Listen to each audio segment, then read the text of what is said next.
네, 매주 수요일마다 나오시는 분이시죠. 정치권의 일침을 가해주시는 전 더불어민주당의 유인태 의원 나오셨습니다. 어서 오십시오, 위원님. 네, 안녕하세요.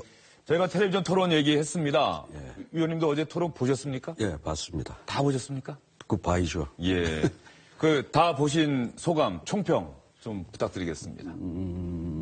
우선 그 원탁이 좋았어요. 그러니까 한 여섯 명이니까 앵커까지. 이렇게 일렬로 세운 것보다는 훨씬 좋았고, 시간도 어제는 170분 한다고 그랬는데 3시간 조금 넘대요. 끝날 때까지. 다른 때보다는 그래도 뭐 네거티브 없이 그래도 뭐 꽤 정책적인 접근을 했던 것 같아요. 전체적으로 그전 토론보다는 좀 진일보했다는 느낌이. 지난번 토론이 스탠딩 토론 형식이다 보니까 새로운 시도였다라고 하는 평가도 있는 반면에 후보들 진영에서도 논란이 많지 않았습니까? 예. 각 후보마다 주어진 시간은 제한되어 있는 나머지 시간은 멀뚱멀뚱 서 있으란 얘기냐. 예. 그런 면에서 앉아서 하는 토론이 오히려 더 효율적으로 보였다는 말씀이시죠. 특히 이제 원탁이 좋았어요. 원탁이라는 구상이. 예. 전 원래 우리 회식 같은 거 갈 때 숫자가 한 6명 넘으면 이 원탁을 하면은 이 중앙방송이 되는데 길게 앉으면 이쪽 테이블하고 이쪽 테이블 따로 놀잖아요. 우리 한식당도 난 저 원탁이 좀 많아졌으면 해. 평소에도 그런 생각을 해봤어요. 원탁은 중식당에 좀 많죠? 글쎄, 그러니까 중식당엔 있는데 한식당엔 저 원탁이 없거든요. 예. 예. 다음번 토론할 때는 원탁으로 하면서 또 이렇게 돌릴 수 있게 해갖고 주제를 또 그렇게 정해서 예. 하는 것도 한번. 물론 숫자가 이제 예. 한 6-7명 이상일 때는 예. 원탁이. 그리고 텔레비전 토론이 끝나고 나면 신문에서 또 방송에서 다 평가를 합니다만 지금 이제 주요 정당의 5명의 후보들이 나오는데 여론조사 지지율과 토론을 잘했느냐 못했느냐 순위는 정반대로 좀 나오는 것 같다. 그런 얘기들 참 많이 하거든요. 심상정, 유승민, 심상정 두 후보가 지지율은 여론조사에서는 좀 떨어지지만 상당히 토론은 제일 잘한다. 또 유력 후보라고 하는 문재인, 안철수 후보는 상대적으로 토론할 때마다 좀 손해보는 것 아니냐. 뭐 이런 얘기가 있는데 유 의원님 생각은 어떠세요? 근데 토론이 뭐 지지율에 별 영향이 없다고 하는데 조금 잘하고 조금 못한 거 가지고는 큰 영향을 안 주는데 치명상을 입으면요. 저건 아주 결정적이거든요. 2010년 지방선거 때 그런 예가 있었어요. 지방선거 때요? 지방선거 때. 서울시장 얘기입니까? 예. 보통 구청장이 민주당이 한 25개 중에 22개인가 압승을 하는데 시장은 하여튼 뭐 아주 근소한 차이지만 졌거든요.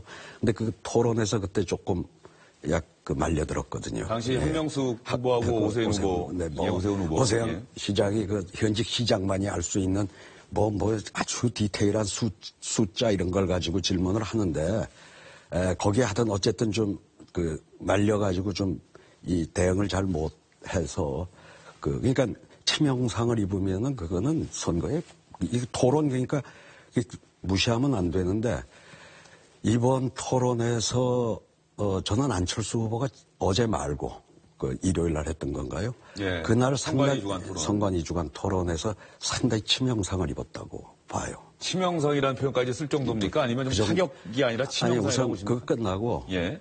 어제 그제 이틀간 저쪽을 지지했던 분들 중에 그 토론에서 너무 실망해가지고 지지 후보를 바꾼 사람들을 제가 몇 봤거든요. 그 정도로 이게 생각보다 그날 무슨 갑철수냐 아바타냐 했던 거 그거는 생각보다 아주 내상이 굉장히 깊다고 봤습니다. 예, 유인태 의원님은 일단 그렇게 평가를 하시는 거고요. 예.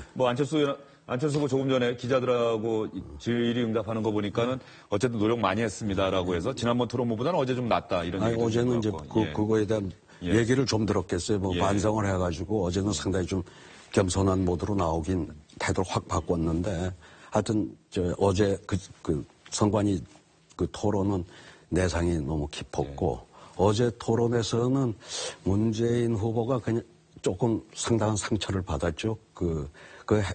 정책본부장하고 토론하시는 게 좋겠습니다는 물론 같은 질문을 몇 번 설명을 했는데 또 하면서 시간을 뺏는다고 그래 짜증은 났다 하더라도 그거는 선을 넘은 거죠. 예. 그런 부분 또 이보세요라고 하는 부분 때문에 이보세요는 그래 놓고는 나이 어린 놈이 이제 더 먹은 사람은 버릇단 말이 어디 있어요. 그건 조선에 없는 말이에요. 좀 예의를 지키세요 정도로 했으면은 나이가 어린 후보가 나이가 많은 후보에게 제가 뭐 잘 아니까 그놈이라 그러죠. 나이 어린 놈이 어디 있죠. 유 후보님 좀 제발 좀 참아주십시오. 그래가지고 이보세요도 적절치는 않았지만 버릇단 말 때문에 저건 별 문제가 안 되게 됐어요. 그 어느 SNS 이용자는 그 아들이 홍준표 후보가 문재인 후보를 혼내는데 홍준표 후보님이 더 나이가 많으신가 뭐죠 이렇게 물어봐서 찾아봤답니다. 찾아봤더니 오히려 나이가 문재인 후보가 더 많더라고. 이런 글을 제가 쓴 것도 봤고요.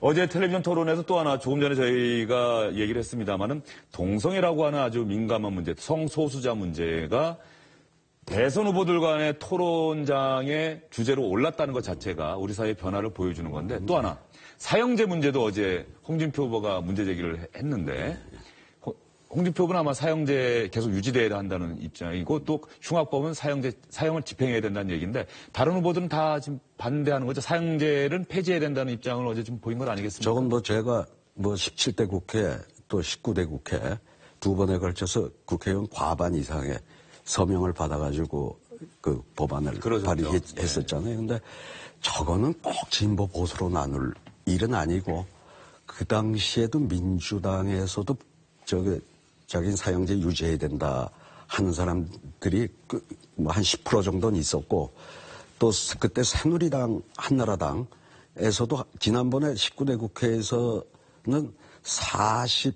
43명인가 저쪽에 서명을 받았어요. 거기에 유승민 후보도 사형제 폐지 찬성을 했고요. 뭐 안철수, 심상정 어제 나왔던 그 홍준표 지사야 뭐 당시에 국회의원이 아니었으니까 그 다 사형제 폐지 찬성을 했던 건데 저건 우선 우리나라 캐톨릭, 그 불교, 원불교 그리고 기독교에는 물론 다는 아니지만 그 상당수 이쪽이 다 사형제 폐지 찬성입니다. 캐톨릭이 제일 앞장서. 여론조사에서도 여론조사는 폐지 반대가 더 커요. 그런 부분이 이 사형제를 폐지해야 되냐 말아야 되냐를 결정하는 아주 또 중요한 요소가 되지 않을까요? 근데 EU 국가에 가입하려면 사형제 폐지를 가지고는 가입이 안 되는데 프랑스 같은 데도 사형제 폐지할 때 여론은 6대4 이상으로 폐지 반대가 많았음에도 불구하고 의회가 통과시켰어요. 그래 지금 EU에 하여튼 가입 조건이 사형제 폐지입니다. 그래 터키가 EU에 가입하려고 사형제 폐지했다가 요즘 다시 뭐 부활을 시키니. 에르도안이 거의 현대판 술탄이 되면서 사형제를 다시 그 여러분의 요구대로 부활하겠다는 공약을 하는 걸 봤습니다. 그리고 세계에 지금 완전 폐지한 국가가 120개가 넘고요. 사실상 사형 폐지까지 합치면 한 160개 국가, 한 200개쯤에 지금 사실상 폐지 국가로 그리고 우리나라 국제사회가 보고 있는 건가요? 그러면 10년 넘어 집행 안 하면 그러고 우리나라는 사형 집행을 할 수가 없어요. 없는 게 EU하고 범죄인 인도 조약을 맺을 때 EU에서 송환된 범인에 대해서 사형 집행 안 한다고 협정을 맺었기 때문에 그럼 어떤 EU에서 잡혀온 사람은 사형 집행 못하고 딴 데서 잡혀오면 사형 집행한다고 하는 거는 이 헌법 위헌이거든요. 그래서 사실 집행을 할 수가 없는 조건이기 때문에 더더욱 이제 내용과 형식을 일치할 필요가 있다 이렇게 보는 거죠. 어쨌든 어제 토론 과정을 보면 홍준표 후보가 당선된다면 사형제는 계속 유지되는 쪽으로 어쨌든 대통령이 그렇게 방향을 잡은 거고 다른 후보들이 된다고 한다면 사형제는 폐지되는 쪽으로 가져가지 않을까. 이미 의회에서 두 번이나 과반 이상이 사형제 폐지 찬성 법안을 냈는데도 뭐 또 소수는 안 되지 않았습니까? 표결 안 되는 게 이제 소수가 법사위에서 끝까지 그 펜딩 해가지고 못한 거라 저건 대통령하고 박근혜 대통령이 사형제 폐지에 대해서 그렇게 반대했음에도 불구하고 제가 새누리당에서 40몇 명 서명 받아가지고 173명 이름으로 발의했었거든요. 알겠습니다. 유 의원님 혹시 존경하는 인물이 어떤 분이십니까? 뭐 어제 그 질문이 나왔던데 전부 후보도 아닌데 그 대답을 해야 되나요? 유 의원님도 존경하는 인물. 어제 한 사람 후보 5명이 낸 지목한 사람 중에 한 사람 빼고는 뭐 나머지 셋은 다 존경하는 인물입니다. 알겠습니다. 그러면 어제 후보들이 어떤 분 존경한다고 말했는지 여러분께 한번 보여드리겠습니다. 예, 저도 세종장인데요. 전분 6등, 연분 9등이라는 그 당시로서는 아주 획기적인 공정한 조세 개혁을 했습니다. 5개월 동안에 17만 명의 국민에게 의견을 물어서 여론조사를 행한 이후에 실시를 해서 그렇게 소통하는 국민과 눈을 맞추는 대통령 되겠습니다. 저는 지금은 인기가 좀 없지만은 박정희 대통령을 꼽고 싶습니다. 남북 관계가 이렇게 어려울 때 강인한 대통령이 나와야지 이 남북 관계를 수습해 나갈 수 있다고 봅니다. 저는 세종대왕의 인사 그리고 소통의 리더십을 담고 싶습니다. 장영실을 등용해서 정말로 많은 업적들을 이뤘습니다. 그 출신 가리지 않고 그 사람의 실력만 인정해서 뽑은 결과 아니겠습니까? 예, 저는 다산 정약용을 담고 싶습니다. 백성들이 매일 삶에서 느끼는 고통을 해결하는 방법을 찾았던 그런 제대로 된 계획을 하신 분이고 예. 그분을 꼭 담고 싶습니다. 네, 저는 삼봉 정도전을 꼽겠습니다. 예. 민본주의를 바탕으로 조선 건국을 한 우리 역사에서 가장 개혁적인 정치인이라고 생각합니다. 과감한 개혁의 리더십이 필요할 때 삼봉 정도전을 우리는 배워야 한다고 생각합니다. 예. 네, 대통령 후보들이 존경하는 인물로 꼽은 인물은 과연 어떤 사람들이었는지 각 후보들의 얘기 들어보셨고요. 여기서 유인태 의원님께 제가 여쭤보기 위해서 영상 또 하나 준비한 게 있습니다. 우리나라 정치인은 아닙니다. 예. 미국의 정치인인데 화면 보시면 아실 텐데요. 예. 이 화면 보고 제가 질문 하나 더 드리고 유 의원님 보내드리겠습니다. 예. 한번 보시죠. Since leaving office, What's been going on while I've been gone? the former president was joined on stage by young leaders for a wide-ranging discussion, never mentioning his successor by name, even as he discussed issues on which he disagrees with President Trump. The president was joined on stage by using humor and anecdotes to make this. I'm spending a lot of time thinking about what is the most important thing I can do for my next job. The single most important thing I can do is to help in any way I can prepare the next generation of leadership to take up the baton and to take their own crack at changing the world. About what they want to do with their lives, not just what title they hope to one day achieve. And it is true that if you had pictures of everything I'd done when I was in high school, I probably wouldn't have been president of the United States.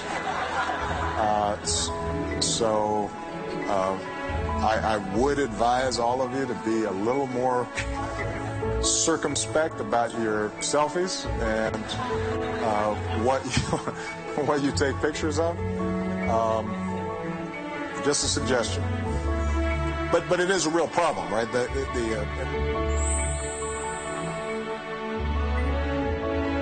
There's a reason why I'm always optimistic, even when things look like they're sometimes not going the way I want. And that is because of young people like this. So that when somebody like me 35 years ago decides that I've got something to contribute, we will have eased the path a little bit for them. And maybe they can learn from some of the mistakes that I made and others have made so that they can seize the future. 네, 미래를 놓치지 마세요. 오바마 전 미국 대통령 보면 참 부럽다는 생각이 들고요. 우리도 저런 전직 대통령 이제 정말 가질 때가 되지 않았나 싶은 생각이 드는데 유 의원님도 정치권을 몸담고 계시면서 그런 생각 좀 안 해보셨습니까?